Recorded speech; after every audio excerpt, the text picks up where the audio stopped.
Hey, Eagles fans, this is Chris Franklin from NJ Advanced Media, and welcome to the No-Huddle Show podcast, where we'll talk anything and everything Philadelphia Eagles.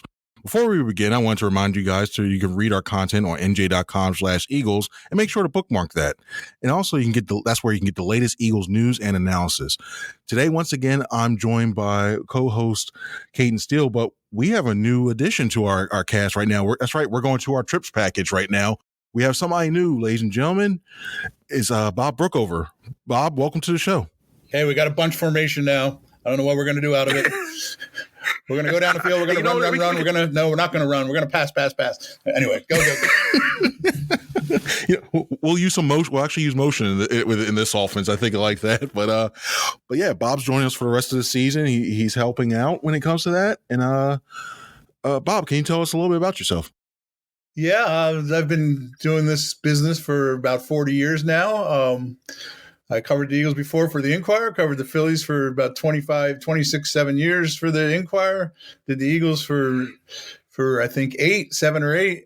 Was a general columnist at the Inquirer for 7 years, I think. General sports columnist.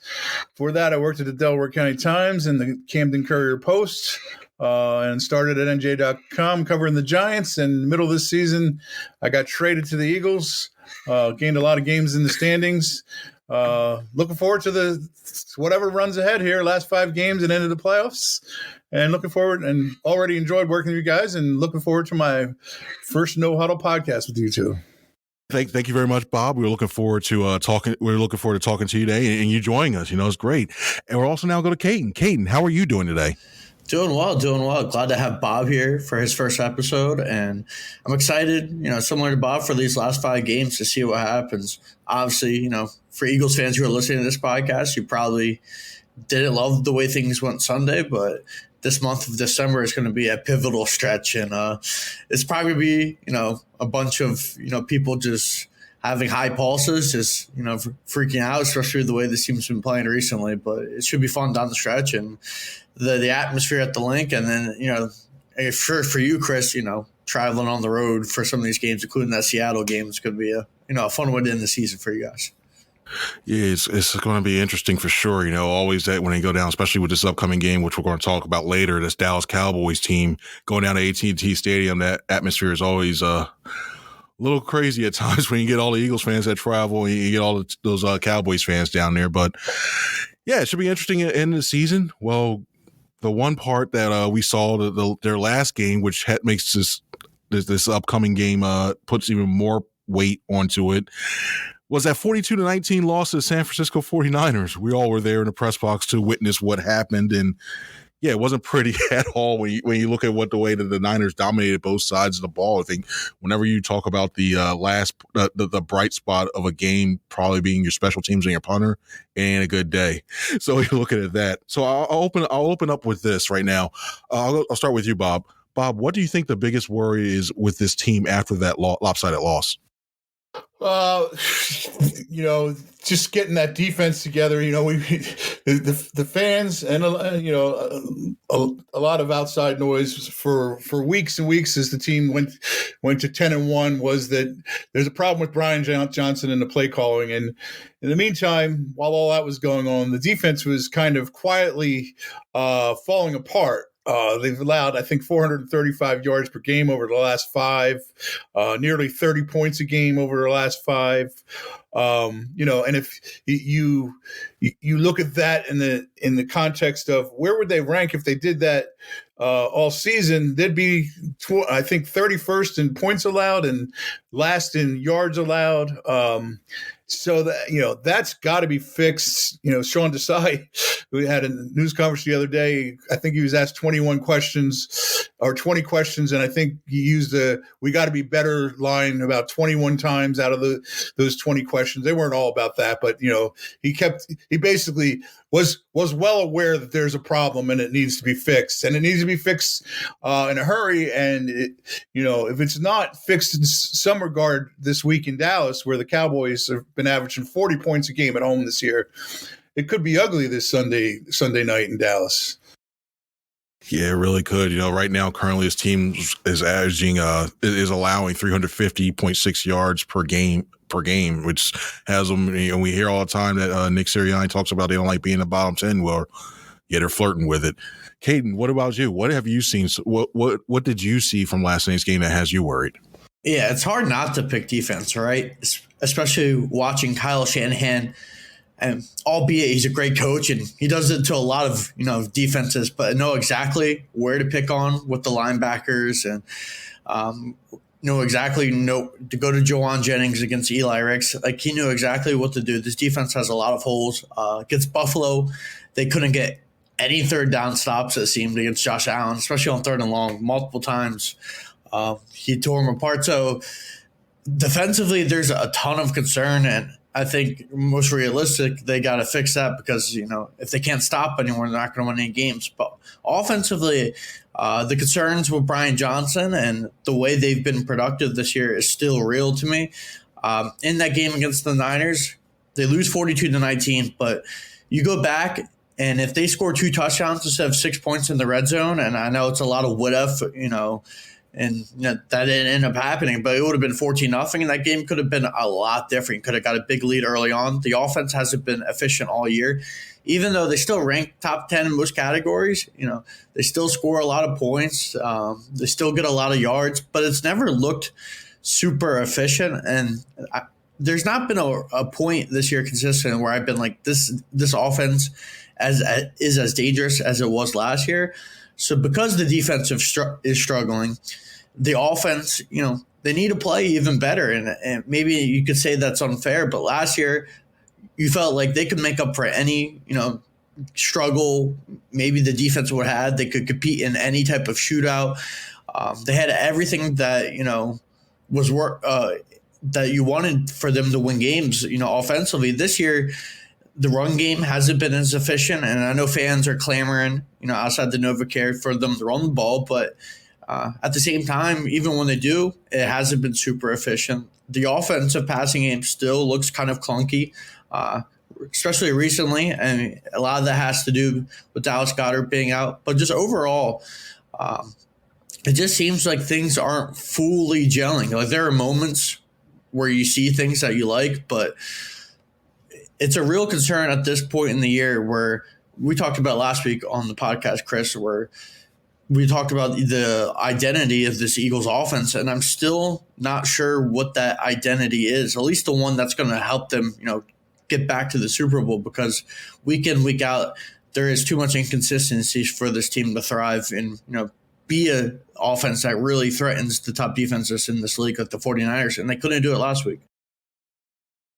Yeah, you both make some very, very good points. And when I look at this, the thing that really worries me, I'm making a trifecta here with defense, but I think it's just overall this team has trouble getting off the field in terms of third down. They're dead last in the league right now in terms of third down defense. They're stopping offenses 47.3 times when they're facing them. And we saw that on display against the 49ers. 49ers were constantly in second and short, third and short. I mean, there's times the 49ers were doing a great job getting substantial yards early on in things. It opens up your whole entire playbook. And we've seen right now that when this back seven is struggling at times, they're playing off at times. And I know the cornerbacks have said that, hey, you know what? It helps them see the quarterback better and allows them to get picks. But I think your biggest trouble is around that second level when you look at the linebackers or safeties, what have you, that are helping to try and help out with that. You're seeing they're not being an effective job. And it's one reason why I think they made a move that we'll talk about later. But that third down defense, especially those good teams like you're seeing, like the 49ers, like you could see against the Cowboys. Like, I mean, you can't put it past them now the way they've been playing the Seattle Seahawks. Those three teams right there are really good, are going to give you issues with the talent they have. So I don't know what you can do right away to immediately fix that, but something has to be done, because if not, this trip that we all thought that, hey, you know what, we're going deep, at least NFC Championship game, probably Super Bowl. Yeah, that's the type of defense that could find you, if you don't tighten that up, you can find yourself out in the divisional round. This team's too talented to let that happen, but hey, it's setting up for that. Now, Cayden, I'm going to ask you, when we look at this well too, we're going to go back to the offensive side of the ball. Eagles quarterback Jalen Hurts, he's sliding a little bit more than we've seen too. Whenever they're running the zone reads, they're not being as effective as they were to. Is it time to be concerned about Jalen Hurts and his ability to run the ball? And when you look at the way he's done so far this season? Yeah, I think it is time to be concerned about his ability to be as explosive as he was. I'm not going to go as far as David Carr and say, Marcus Mariota needs to play or anything like that. But I do think there is something to the fact that I'm not really sure if he's fully healthy, because at times he doesn't look, I know the brace is off and everything now, and I played through the knee bruise and all of that, but it still doesn't look like the Jalen Hurts that we're used to. Even the stat and is something a little, but last year he averaged 4.6 yards per carry. This year's 3.6. That's a whole yard different, and it might not seem like a lot, but it is a lot at the end of the day. And I think offensively, especially when last year, I felt like it really helped the offense at times, especially with the RPOs, but it wasn't exactly needed because the pass offense with Shane Steichen was so much more, I guess there's just so much more of a rhythm to it. It was so much more explosive just from the eye perspective. And this year it's not. And when he's not able to now to break down defenses with his legs as much and able to escape and make big, 20, 30-yard runs, it's an element that's missing that could really, really, really help, spark this offense. And we've seen it so many times in past years, ever since he stepped in for Carson Wentz as a rookie, where when his offense is dead, he's able to make plays with his legs. And give him credit for developing to the pocket passer that he is. He's taken huge steps, and it's one of the reasons he's generally considered a top 10 quarterback in this league. But it is a concern right now, and it's something the Eagles offense needs. They really need Jalen Hurts to make some of those extra plays right now, because everything around him is, not performing to the level it did last year. So going down this stretch, you have to hope there is some type of, way that they can get him involved and get him more explosive in that area. And obviously you want to balance that, Chris. You mentioned him sliding more, and that's also what you want to see, because you don't want him getting, injured. And he's already, gone through some injuries with the knee and the shoulder. Like, you want to be able to, protect him. But at the same time, like, Brian Johnson has to find a way, to get the run game going. Like I mentioned, it hasn't been, super efficient with DeAndre Swift of recent. And there's been moments where Swift's gotten the ball and he's made some big plays, especially in that Kansas City game. But they need something to get things going. And right now you have to wonder if Jalen Hurts, has enough, in him to be able to get that going, because something's obviously off. But offensively, as a quarterback, you still believe that he can do things from the pocket that can help you win games. But long term, there is some concerns, especially if you want to win the Super Bowl.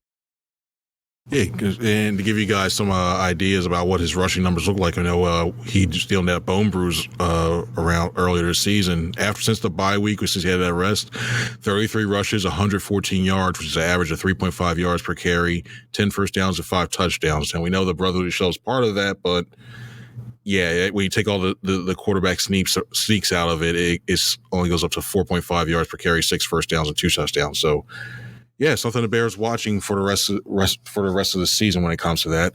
And I'll turn it over to you, Bob. You wrote a piece at NJ.com that everybody can still read about now about this Eagles defense. And I want to ask you about this. Do you think it can be fixed, or do you think this is what they are? And do you think it's good enough to carry them to a Super Bowl? Well, I think the good news for the Eagles is before this 5-game stretch, they played their best defensive game of the year against a team very similar to the 49ers in terms of motion packages, trying to create confusion by doing all kinds of different things pre-snap. And they played their best defensive game of the year. They held the Dolphins to the 244 total yards. That's a season low for the Dolphins, who at that time, and still are, but at that time were the number one offense in points and yards. And they came into the link, and the Eagles played. Sean Desai had a great game plan. He made them. He basically said, Tua, you're going to have to beat us with your arm, rather than downfield, rather than with these short passes in space. And they made it work. Since then, not much has worked for the Eagles. Let's look at their yardage total since then: 472 against the Commanders, who had been destroyed by the Giants the week before that I'd witnessed. I remember just looking at the numbers as I was sitting at the Giants game and like, what don't they get about Sam Howell that you can just easily stop him? But anyway, and then 406 against the Cowboys, and then it's 336 against the Chiefs. That number goes up to 387, I think, if the ball's caught in the end zone at the end of the game, which could have cost the Eagles a loss there, but it wasn't. So you just say the Bills became the 28th team ever against the Eagles to put up 500 plus yards. They got 505. Now they needed overtime to do that, admittedly, but then the 49ers put up 456 and became the first team since 1966 against the Eagles, the 1966 Cowboys, to score touchdowns on 6 straight drives. A real problem there. The Eagles, they got to go back to figuring out a way. Obviously, one of the issues here was they were without Zach Cunningham, who, in my opinion, is their best coverage linebacker. They believe they're going to have him back this week. He was limited in practice yesterday, but it sounds like there's a good chance he's back. And also now they've brought in Shaq Leonard, who, as recently as 2 years ago, was arguably the best linebacker in the league, certainly one of the best linebackers in the league, a takeaway machine. When I see the number from that season, he had 15 takeaways in 2021. That's a ridiculous number to even fathom. Is he the same player? I kind of laughed. Somebody asked him yesterday, well, what happened in the last 2 years? And he kind of like sheepishly said, 2 back surgeries. 2 back surgeries will slow you down a little bit. He said he couldn't run for 5 months at one point, after he had the first surgery, I guess. There's some question about how good Shaq Leonard can be this season. I think the good news for the Eagles is that's a low risk. And if you I'm just looking at his Pro Football Focus grades here, correct? Right. And so let's go 6, 7, 8, week 6, 7, 8, and 9. He had a 75.6. That's above average, his overall grade. Run defense, 86.7. Well, that's star average. And we're talking this season, 68 against Cleveland, 70.8, 73.8, 70.8 in New Orleans against New Orleans, 73.8 against Carolina. And his run defense good. And then he had a really bad game against New England, his last game, and got released coming back from the bye. But, there's some signs of him being a player there. Daryl Slater, our colleague who covers the Giants, who I covered the Giants with for the last year and a half, he caught up with Bobby Okereke, who was his teammate in Indianapolis for 4 years. And he just talked about the mentality of this guy and the way he practices, and just his nickname is Maniac. Is there a better nickname for a linebacker than Maniac? I don't think there could be. And he just said the way he practiced was off the charts. It taught him how to play.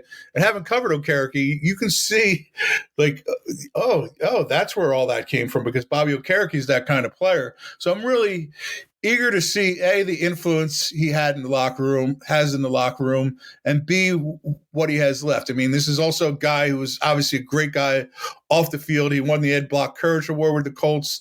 He was their Walter Payton nomination for Man of the Year, which is, Lane Johnson this year is probably the most prestigious award in the NFL for the players, I think. This is a class guy who's a beast. Go back to your original question. Can the Eagles fix their defense? I don't know, but they're trying, and we'll see if this guy can have what kind of impact this guy can. Cool. And you mentioned Shaq Leonard and the difference he can make. Cayden, now I'll throw the same question to you. Do you think that Shaq Leonard will be able to make a difference in this defense? I guess it means, what type of difference. in a sense of him reverting back to his old form and being called the maniac and getting 15 takeaways, probably not. But he could be an upgrade over Nick Morrow, and obviously Christian Ellis, got released yesterday. But I think he could be an upgrade over what they currently have with Nakobe Dean out. But there are reasons why the Colts released, Leonard, and it probably has to do a lot with those two back surgeries. Just going through Twitter or X or whatever you want to call it, seeing multiple clips of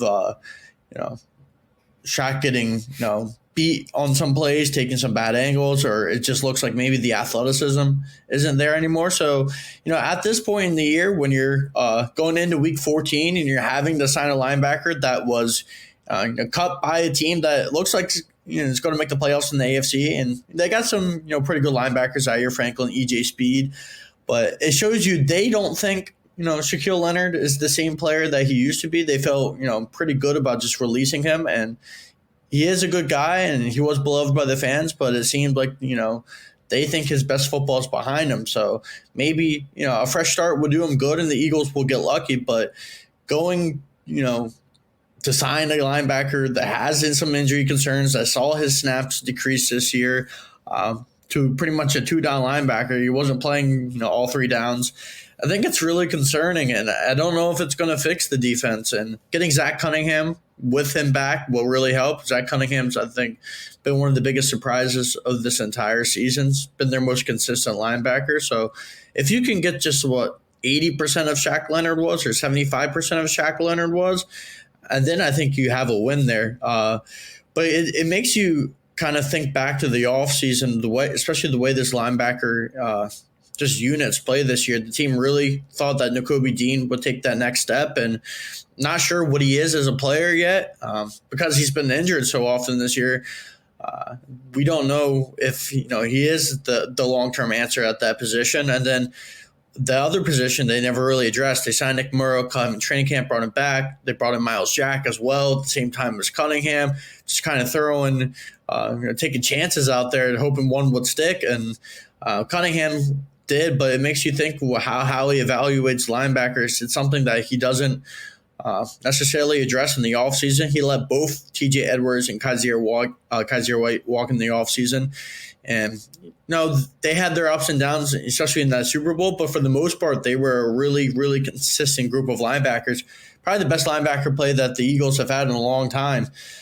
You let both go, and you try to repair it with Nakobe Dean, hoping he would be the next guy, and then you took a chance on a couple of other guys, and I think it's led to the most inconsistent group on the team, arguably. I know the secondaries had some struggles.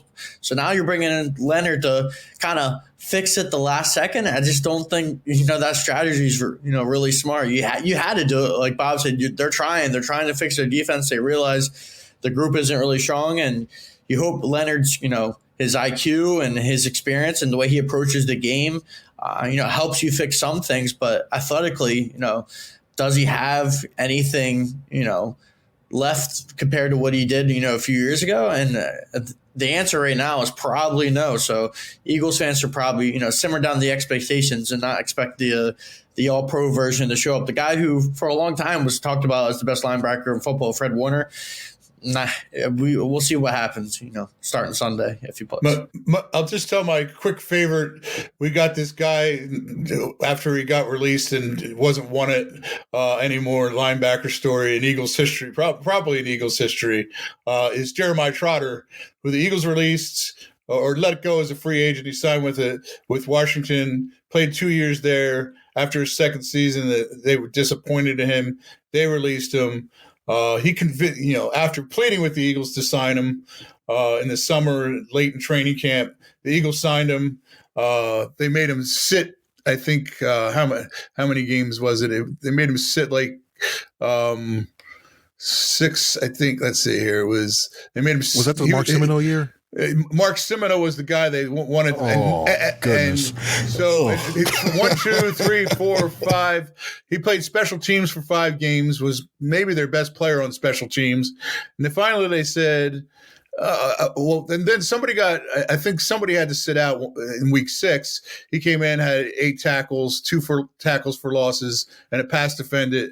And then he had to sit for 2 more games to play special teams and was kind of eased in on packages.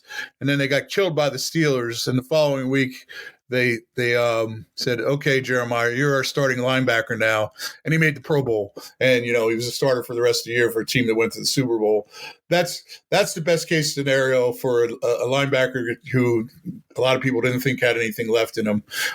So if that can happen, I will say this, Jeremiah Trotter's problems were his knees, not his back.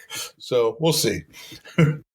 Yeah, and it's an injury it bears watching. I was talking to a couple people while this is all going on. I was talking to a couple people around the league, and they think that's what's hampering him. He's still trying to get his feet wet with this, but you're a little bit more half past the season, and not a lot can change in that time. I don't know. Maybe it's a whole change. I mean, one person said there was some issues with the scheme and him trying to get back to working in thing. It wasn't really meshing well, and they wanted to give him a chance to go out there and do his thing because they respect him a lot. So it's a lot going on with that. The thing that would encourage me most is the endorsement from Bobby Okereke, and also what he said yesterday. I asked him, the group was around him, but I asked him, do you have something to prove here to the Colts? And he said, yeah, I want to prove it to the Colts, but I want to prove it even more to myself that I can still play.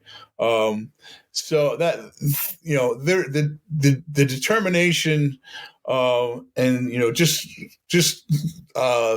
hearing the Bobby Okereke, what he said about the guy, the all out effort to do this is going to be there. And there is also something to be said for players, when a guy has a resume like this guy has. I think it's hard to be a leader if you're not on the field, but he's going to at least have the instant respect of everybody in that room who's going to. I saw it with the Giants earlier this year with Justin Pugh when they signed him, a veteran guy, and the offensive line was a mess, and all of a sudden you had a bunch of all the offensive linemen kind of gravitating toward him and, seeking his advice on different things. So I think you can see that. Not that Zach Cunningham and Nick Morrow need that. They're veteran guys themselves, but even they, I'm sure, have the utmost respect for Shaquille Leonard's resume. Yep. It's a good one when you look at everything. All right, guys, we reach our final topic today is Sunday night's game itself. I'm going to ask you guys each to answer this one, and I'll start over with Cayden. Cayden, the Eagles who are going to AT&T Stadium where they haven't won in the last 5 games, the Eagles can win this game if the defense can stop CeeDee Lamb from getting going and stop Jake Ferguson this time around. I think, the pass defense has been super inconsistent, even with the addition of Kevin Byard. A lot of that has to do with the inconsistency inside at nickel, and that's where CeeDee Lamb likes to line up a lot. And I know Bradley Roby made a big play against the Chiefs by forcing that fumble inside the red zone. But in my personal opinion, just from the eye test, he's not been super great. They've been throwing in Eli Ricks in there still, and he had arguably his worst game as a pro on Sunday against the 49ers. So if they can stop CeeDee Lamb and from having a big day and kind of limit that pass offense from getting going, they could win this game at AT&T Stadium. But they got to do that first, and that seems like a tall task.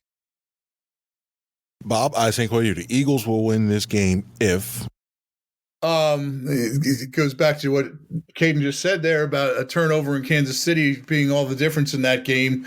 They need to force Dak into some turnovers. He's been better at that this year.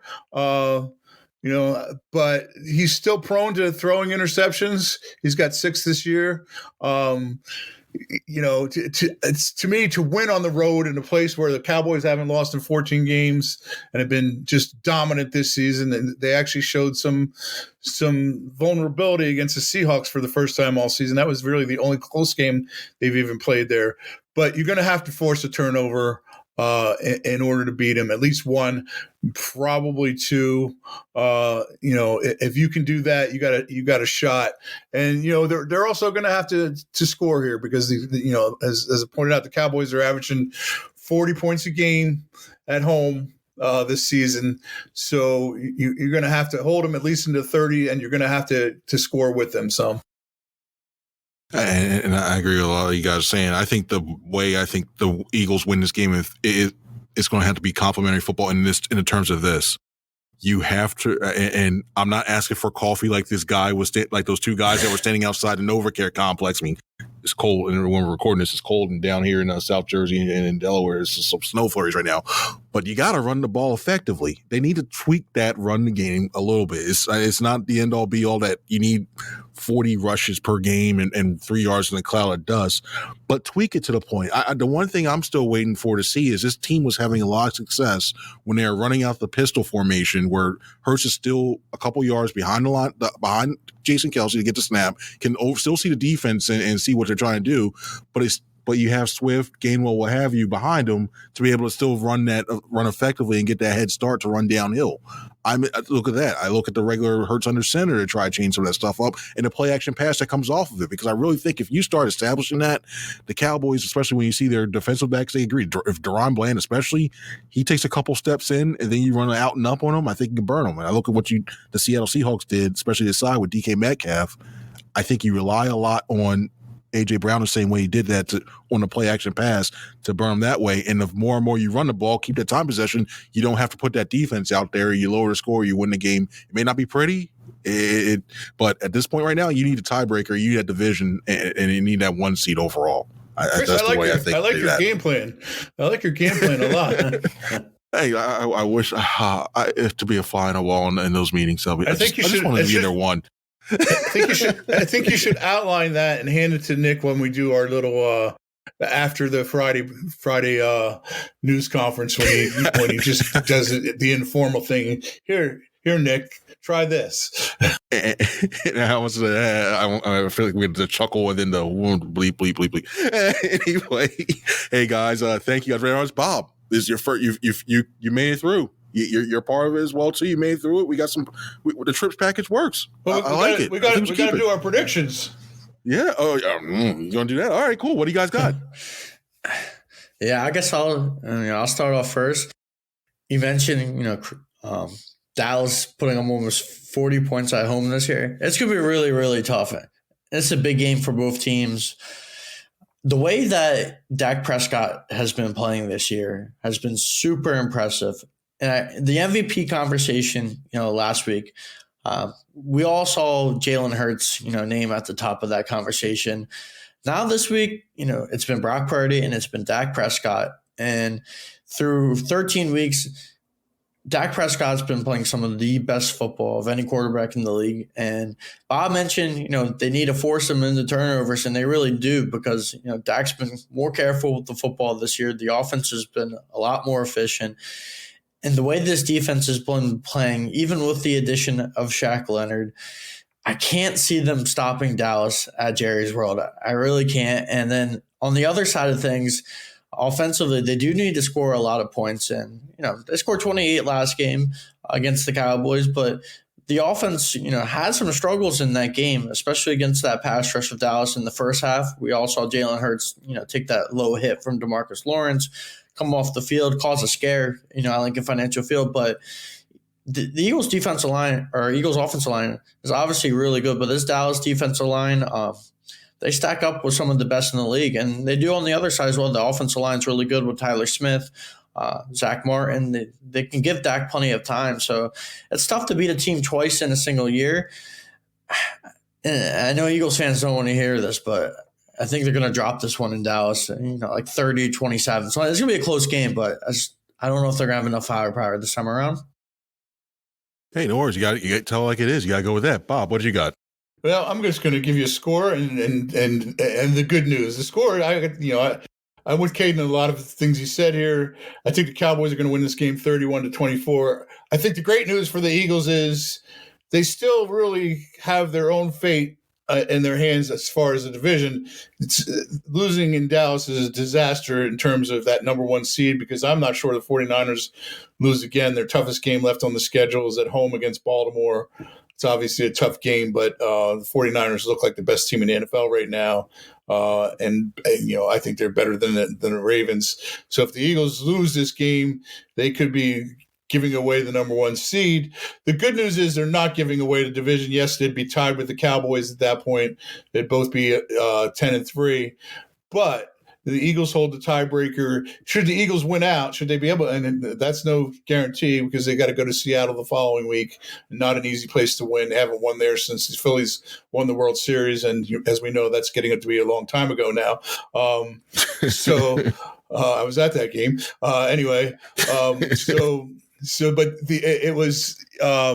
If they beat Seattle and then win their last three games, the Eagles would win the tiebreaker with the Cowboys and still win the division and force the Cowboys to go the wild card route through the playoffs. So it's not the end of the world if they lose this game.